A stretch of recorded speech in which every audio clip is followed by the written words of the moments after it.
பள்ளி கல்வித்துறையில் செயல்படுத்தப்பட உள்ள 126 திட்டங்கள் தொடர்பாக அமைச்சர் அன்பில் மகேஷ் 3 மணி நேரம் ஆலோசனை நடத்தினார்.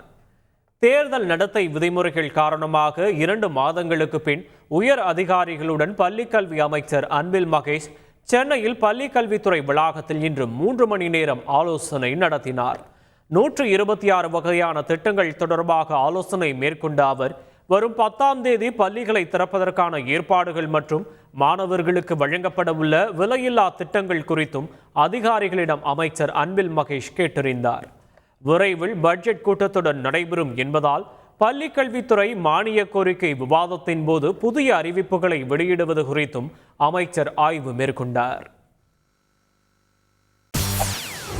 செய்திகளை உடனுக்குடன் தெரிந்து கொள்ள உடனே சப்ஸ்கிரைப் பண்ணுங்க.